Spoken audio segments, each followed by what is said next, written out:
First Belanda ketika musuh bersama bertempur melawan penjajah. Bagian tipe 6, Jalan Tanpa Ujung. Burhan dan lelaki tua itu berjalan melewati rimbunnya hutan. Dedaunan berguguran di sepanjang jalan setapak yang jarang dilalui orang. "Kemana kita sebenarnya?" tanya Burhan akhirnya. Lelaki tua itu tersenyum tipis. "Ke tempat di mana kau bisa mendapatkan jawaban." Burhan mendengus. Ia sudah lelah dengan teka-teki. Namun, untuk pertama kalinya sejak lama, ia merasa hatinya lebih ringan. Di balik kepulan asap peperangan yang tak pernah usai, ada ketenangan dalam perjalanan ini. Tiba-tiba mereka mendengar suara langkah kaki. Burhan spontan meraih belati di pinggangnya, tapi lelaki tua itu menepuk pundaknya. Tenang. Dari balik pepohonan, seorang pria parubaya muncul. Wajahnya penuh keringat dan napasnya tersengal.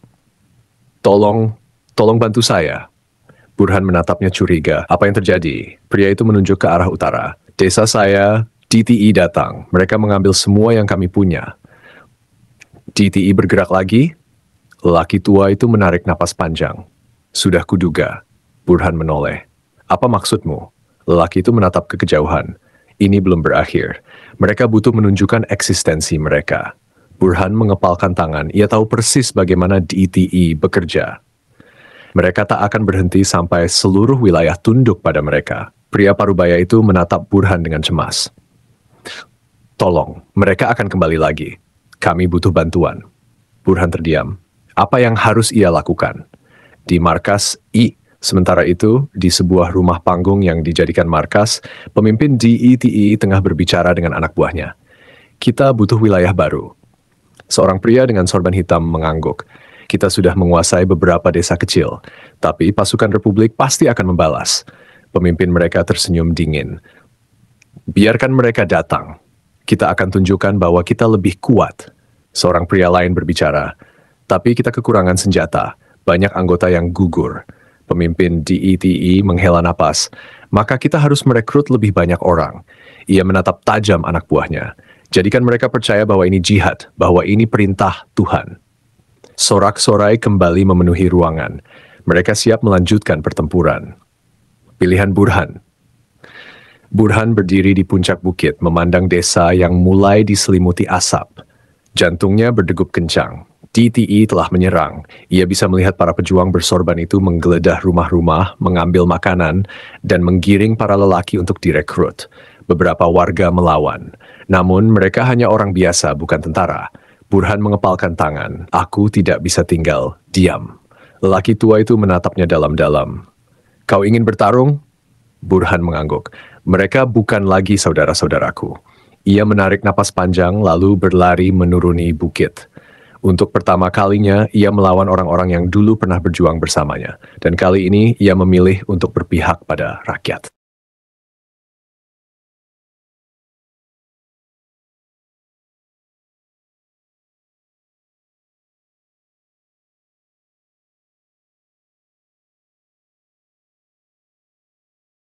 Lawanan DEI First Belanda, ketika musuh bersama bertempur melawan penjajah. Bagian 37, pertempuran di desa terbakar. Burhan berlari menuruni bukit, napasnya memburu. Di kejauhan, jeritan warga terdengar bersaut-sautan. Asap mengepul dari beberapa rumah yang dibakar. Para pria bersorban hitam, pasukan DEI bergerak di antara bangunan, menjarah dan menggiring warga. Burhan mengepalkan tinju. Ia dulu berada di antara mereka. Ia dulu percaya pada perjuangan ini. Namun kini yang ia lihat hanyalah teror yang tak jauh berbeda dari kekejaman Belanda. Lelaki tua itu muncul di sampingnya. "Kau benar-benar ingin bertarung?" Burhan mengangguk. "Aku tak bisa diam saja." Lelaki tua itu menarik napas panjang. "Baiklah." Ia mengambil sebilah golok dari balik jubahnya, menyerahkannya kepada Burhan. "Gunakan dengan bijak." Burhan menerima senjata itu. Ia tak tahu siapa lelaki tua ini sebenarnya, tapi ia merasa lelaki itu bukan orang biasa. Tanpa membuang waktu, Burhan berlari ke arah desa. Seorang pria tua dipukuli di tengah jalan. 3 anggota DITI menendang tubuhnya yang kurus tanpa ampun. "Bersumpahlah setia pada perjuangan kami, atau mati di tempat," bentak salah satu dari mereka. Pria tua itu menggeleng lemah. "Aku hanya ingin hidup damai." "Bro!" Tendangan keras mendarat di perutnya. Ia tersungkur, darah mengalir dari sudut bibirnya. Namun sebelum pukulan berikutnya mendarat, sebuah bayangan berkelebat. Salah satu penyerang jatuh ke tanah, golok tertancap di bahunya. Burhan berdiri di sana, wajahnya penuh amarah. Dua orang lainnya terkejut. "Siapa kau?" Burhan tidak menjawab. Ia hanya menatap mereka dengan tajam lalu menyerang. Goloknya bergerak cepat, menebas lengan salah satu lawannya. Darah muncrat dan pria itu menjerit kesakitan. Yang terakhir mencoba menarik senjata, tapi Burhan lebih cepat. Satu pukulan keras menghantam rahangnya, membuatnya roboh, tak sadarkan diri. Burhan berdiri di tengah jalan, napasnya memburu. Ia tidak akan berhenti. Hari ini, ia bukan lagi bagian dari mereka. Balasan dari di bagian lain desa, seorang komandan di TI melihat kejadian itu. Mata pria itu menyipit. Burhan, ia mengenali sosok yang baru saja menghabisi 3 anak buahnya. Dulu Burhan adalah salah satu prajurit terbaik di II. Tapi kini, ia telah berkhianat. Komandan itu menarik napas dalam lalu mengangkat tangan. "Tangkap dia hidup atau mati."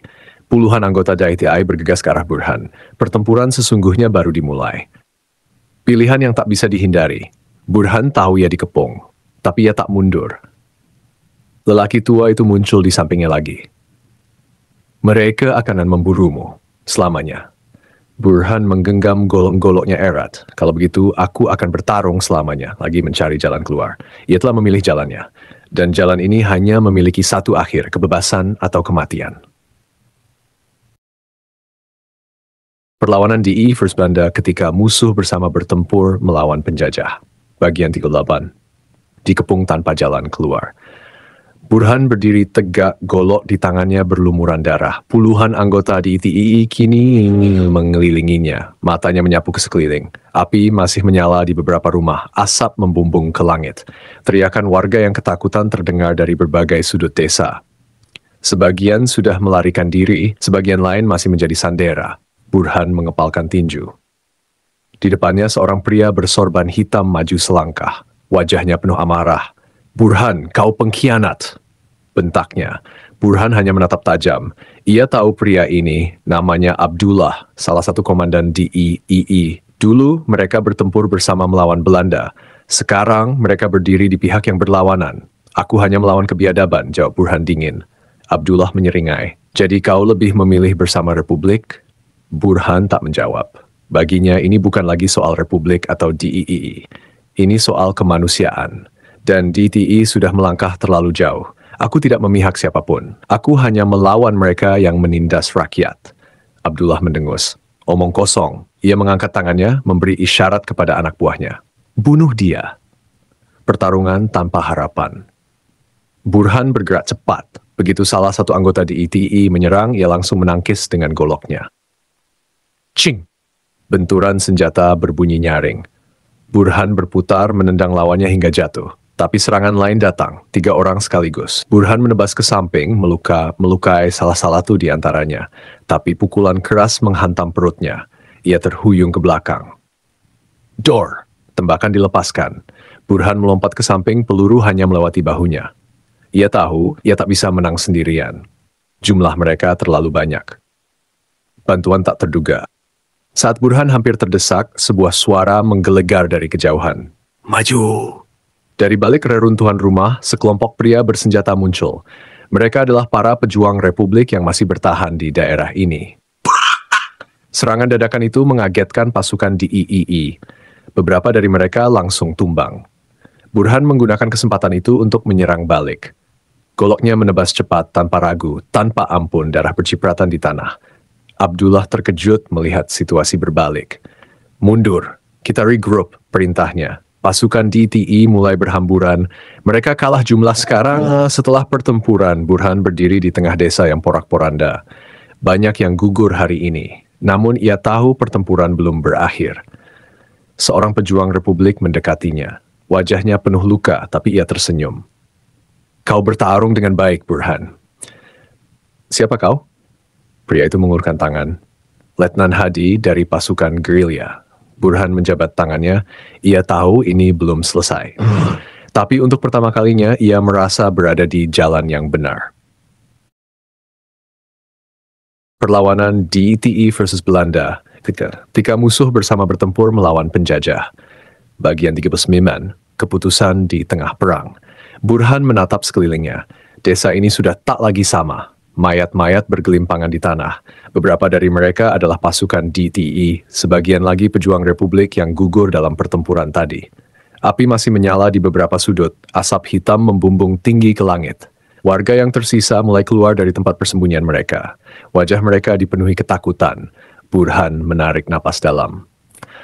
Kita harus segera pergi dari sini sebelum mereka kembali dengan pasukan lebih besar, kata Letnan Hadi. Burhan mengangguk.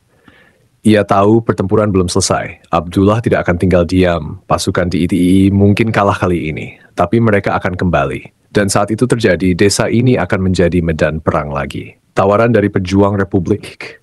Letnan Hadi menepuk bahu Burhan. Kau bertarung dengan hebat tadi. Apa kau pernah menjadi tentara? Burhan menggeleng. Aku dulu bersama mereka. Hadi menatapnya tajam. DE? Burhan tak menjawab, tapi sorot matanya cukup menjadi jawaban. Hadi menghela napas. Kenapa kau berbalik melawan mereka? Burhan menatap desa yang hancur. Karena aku melihat mereka tak ada bedanya dengan musuh yang kita lawan dulu. Hadi mengangguk pelan. Ya kalau begitu, bergabunglah dengan kami, Burhan. Burhan terdiam. Ia sudah meninggalkan DTI. Tapi apakah ia benar-benar siap menjadi bagian dari Republik? Ia tahu betul kedua pihak punya kepentingan masing-masing. Tapi satu hal yang pasti, DTI sudah kehilangan arah. Mereka bukan lagi pejuang. Mereka adalah penindas baru. Dan Burhan tak bisa membiarkan itu. Menyusun rencana, Sfaiz. Burhan akhirnya mengangguk. Aku akan ikut dengan kalian. Hadi tersenyum. Keputusan yang tepat. Ia menoleh ke anak buahnya. Siapkan semua orang. Kita harus meninggalkan desa ini sebelum malam. Pasukan gerilya Republik segera bergerak. Mereka mengumpulkan senjata, membantu warga yang terluka, dan menyiapkan perjalanan panjang menuju markas terdekat. Tapi mereka semua tahu satu hal, DE pasti akan membalas dendam. Dan sudah Gauverfels Athens case yet mikit santor. Perlawanan DEE First Belanda ketika musuh bersama bertempur melawan penjajah. Bagian 40, jalan panjang ke markas. Langit mulai menggelap saat rombongan pejuang Republik warga desa bergerak meninggalkan pemukiman yang hancur. Burhan berjalan di barisan depan bersama Letnan Hadi. Mereka bergerak cepat menyusuri hutan dan jalan setapak di pegunungan. Warga yang ikut serta tampak lelah, beberapa terluka, tapi mereka tak punya pilihan lain. Desa itu sudah tak bisa ditinggali lagi. DE pasti akan kembali dengan pasukan lebih besar. Mereka tak akan membiarkan penghinaan ini begitu saja. Burhan sesekali menoleh ke belakang. Ia memastikan tak ada yang tertinggal. Hadi menepuk bahunya. Aku tahu kau punya banyak pertanyaan. Burhan menghela napas. Aku hanya ingin tahu seberapa besar peluang kita untuk bertahan. Hadi tertawa kecil. Dalam perang seperti ini, tak ada yang tahu. Tapi satu hal yang pasti, kita tak akan berhenti berjuang. Burhan mengangguk. Itulah yang membuatnya tetap bertahan. Selama rakyat masih tertindas, perlawanan harus terus ada. Jejak musuh di belakang. Beberapa jam perjalanan, seorang prajurit yang bertugas di barisan belakang tiba-tiba berlari mendekat. Wajahnya pucat. Letnan, kita dibuntuti. Semua orang langsung berhenti. Ketegangan meliputi udara. Berapa orang? Setidaknya satu regu, sekitar 20 orang. Burhan mengepalkan tinju. Tak butuh waktu lama bagi ETE untuk mengejar mereka. Mereka harus bertindak cepat. Hadi berpikir sejenak. Kita harus pisah. Pasukan utama terus berjalan dengan warga. Aku dan Burhan akan bertahan di sini dengan beberapa orang untuk menghambat mereka. Jika kami tak kembali dalam 1 jam, lanjutkan perjalanan ke markas. Tak ada yang membantah. Mereka tahu, ini satu-satunya cara agar warga bisa selamat. Penyergapan di tengah hutan, Burhan dan 6 pejuang lainnya bersembunyi di balik pepohonan lebat. Mengebulan, langkah kaki mulai terdengar di kejauhan. Suara ranting patah, gerakan samar di antara semak-semak. Pasukan DTE akhirnya muncul. Mereka membawa senjata lengkap, wajah mereka terlihat marah dan siap membunuh. Burhan menggenggam goloknya erat. Hadi memberi isyarat. Tunggu, tunggu. Begitu pasukan ETEI masuk ke area penyergapan, Hadi mengangkat tangan. Serang! Pertempuran singkat, kemenangan pahit, suara letusan senjata meledak di udara. Burhan melompat dari persembunyian, menebas salah satu prajurit di ETEI dengan cepat. Darah memercik di dedaunan. Teriakan pertempuran menggema di hutan. Hadi menembak 2 orang sekaligus, sementara pejuang lain bertarung mati-matian. Burhan merasakan panas di bahunya. Sebuah peluru menggores kulitnya tapi ia tak peduli. Ia terus bertarung. Goloknya menebas, menusuk, melawan tanpa ragu. Beberapa menit kemudian, pasukan DII mulai mundur. Mereka kalah jumlah dan kehilangan banyak orang. Abdullah, komandan mereka, berteriak marah. Burhan, pengkhianat! Tapi ia tak bisa berbuat apa-apa. Ia terpaksa mundur bersama anak buahnya. Hadi menghela napas. Pertempuran ini dimenangkan, tapi perang masih jauh dari selesai. Burhan tahu akan mengganti jalannya dan ia siap menghadapi konsekuensinya. Bagian 41, harga sebuah pengkhianatan. Burhan berdiri dengan napas memburu. Tangan kanannya masih menggenggam golok berlumuran darah. Di sekelilingnya, mayat-mayat prajurit DII tergeletak di tanah. Sebagian masih mengerang kesakitan, terluka parah akibat baku tembak tadi. Hadi berjalan mendekat, menepuk bahu Burhan. Kau baik-baik saja? Burhan mengangguk, meskipun rasa nyeri di bahunya mulai terasa semakin tajam. Luka tembak itu tidak parah, tapi cukup untuk mengingatkannya bahwa ia sekarang adalah musuh bagi kelompok yang dulu ia bela. Di kejauhan, Abdullah, komandan pasukan DII, masih berdiri dengan tatapan penuh amarah. Ia tak bisa menerima kenyataan bahwa Burhan kini telah berkhianat. Kau akan menyesal, Burhan. Abdullah berteriak sebelum akhirnya berbalik dan pergi bersama anak buahnya yang tersisa. Burhan hanya diam. Tidak ada lagi jalan kembali. Keputusan melanjutkan perjalanan ke markas. Malam semakin larut ketika Burhan dan pasukan kecilnya kembali bergabung dengan rombongan utama. Warga desa yang selamat menatap mereka dengan cemas. Mereka tahu apa yang terjadi. Seorang perempuan tua menghampiri Burhan, mengulurkan sehelai kain lusuh. Untuk lukamu, nak. Burhan menerimanya dengan senyum tipis, menggunakannya untuk membebat bahunya yang berdarah. Apa mereka sudah pergi? Tanya seorang pria paruh baya yang membawa anak kecil di punggungnya.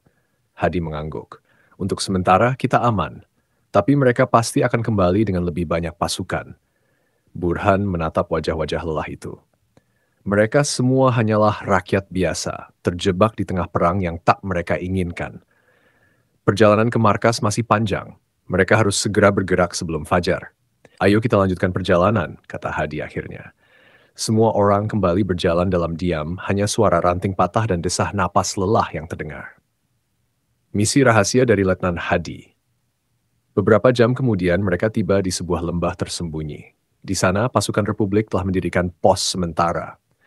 Burhan duduk di atas sebuah batu besar meregangkan tubuhnya yang lelah. Hadi mendekatinya. Wajahnya serius. Burhan, ada sesuatu yang harus kau lakukan. Burhan mengangkat alis. Apa itu? Hadi menatap ke arah timur, ke dalam kegelapan hutan. Kita butuh mata-mata di dalam DTE, seseorang yang bisa memberi informasi tentang rencana mereka. Burhan langsung memahami maksudnya. Dan ia tahu hanya ada satu orang yang bisa melakukannya. Kembali ke sarang macan. Malam berikutnya, berjalan seorang diri ke arah perkemahan DITE.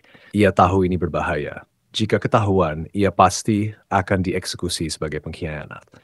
Tapi jika ia berhasil, maka Republik akan memiliki keunggulan dalam perang ini. Sesampainya di dekat perkemahan DII, ia disergap oleh 2 penjaga bersenjata. Siapa kau? Burhan mengangkat tangan. Aku Burhan. Aku ingin bertemu Abdullah. Para penjaga saling berpandangan. Lalu tanpa banyak bicara, mereka menyeretnya masuk. Di dalam tenda besar, Abdullah duduk dengan tangan terlipat di dada. Tatapannya tajam, penuh kebencian. Kenapa kau kembali, Burhan? Menarik napas dalam. Kini, permainannya benar-benar dimulai.